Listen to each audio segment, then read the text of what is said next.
Maenjo, mambo poa? Sauti sasa utafikiri ni kapisi.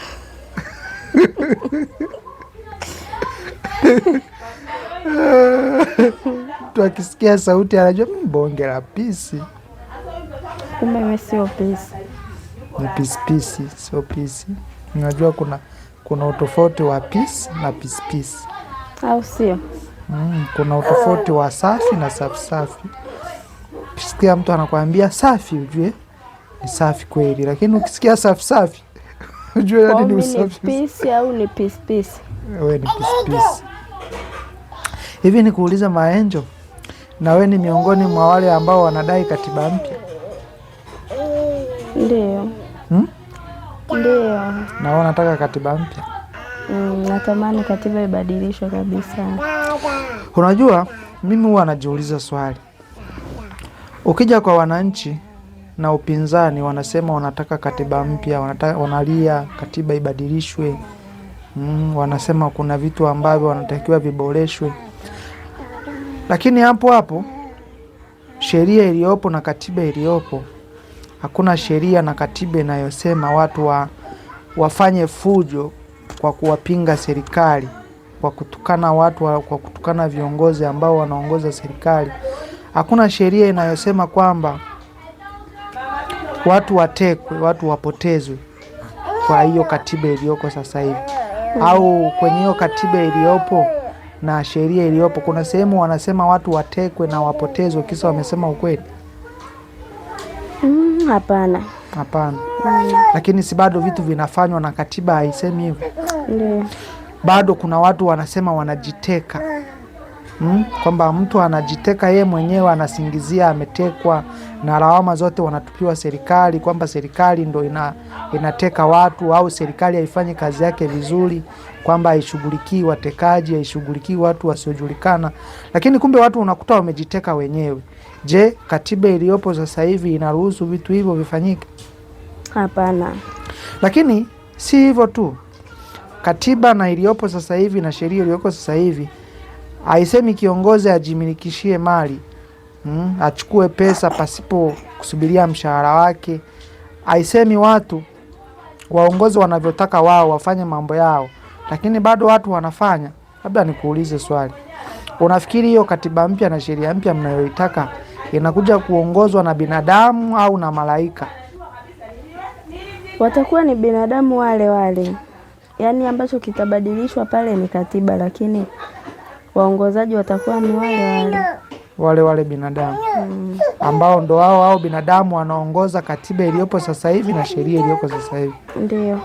Sasa hapo sasa tunakuwa tunatoa maji ziwani na kuyarudisha ziwani. Sasa kama mnalia katiba ibadilishwe na katiba iliyopo sasa hivi hamuifuati, bado hata ile mnayoitaka hamtoifuata. Pengine ikibadilishwa kuna mambo pia yanaweza kubadilika na wakayafuata hayo mambo, wakafuata huo taratibu. Kwamba kuna sheria zinaweza zikafuatwa kwa sababu aliyezitunga ni Mungu mwenyewe au ni binadamu au ambao walitunga sheria ya kwanza na katiba ya kwanza? Binadamu, kwa sababu labda ile ya kwanza inawezekana ikawa imekosewa labda. Kwa hiyo hii katiba mpya kutakuwa na vitu vingine ambavyo vimebadilishwa, ambavyo vitabadilishwa. Sentensi zangu za mara kwanza umezielewa, lakini mambo ambayo yanaendelea sasa hivi hayamo kwenye katiba, na katiba inayapinga vikali. Katiba inapinga kutukana viongozi, katiba inapinga kufanya fujo kumpinga kiongozi, katiba inasema muandamane kwa amani, mlete hoja zenu. Lakini watu wanaenda kinyume, wanaandamana kwa kufanya fujo, kwa kuvunja maduka. Katiba inasema mtu asikilizwe, lakini watu wanatekwa, wanapotezwa. Katiba inasema kwamba mtu asisingizie kitu ambacho hajafanyiwa, lakini watu wanajiteka. Kwa maana hiyo ni kama vile katiba mpya haitosaidia chochote. Ngoja nikwambie kitu kimoja. Kabla ya katiba mpya, kinachohitajika ni mtu kujitambua kikamilifu. Wewe unatupigia kelele, tuna maongezi, piga kistaarabu sana. tupige kistaarabu, usitupigie kelele. Kinachohitajika ni watu kujitambua kikamilifu. Uwezi ukatengeneza katiba mpya na wakati katiba iliyopo sasa hivi haifuatwi. Kwa hiyo tunachotakiwa tupambane ni watu wajitambue kwamba sisi ni wamoja, kwamba sisi sote tuko katika nyumba moja. Ukijenga ile nyumba unajengeka ndani yake, lakini ukiibomoa unabomoka ndani yake. Lakini si kubadilisha katiba. Katiba haitosaidia chochote ikiwa watu hawajitambui, ikiwa watu hawajui wanatakiwa wafanye nini na hawajue wanatakiwa wasifanye nini. Naweza nikatoa mfano. Kama utaleta katiba mpya watu wakiwa hawajajitambua kikamilifu, ni sawasawa na mwanga wa barubu kwa vipofu ambao hawaoni. Hawatawasaidia chochote. Lakini kama watu watakuwa wanajitambua, bado sheria na katiba vitakuwa havina maana bado.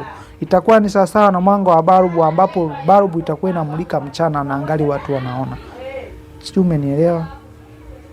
Hapo nakuelewa. Tukate video inatosha.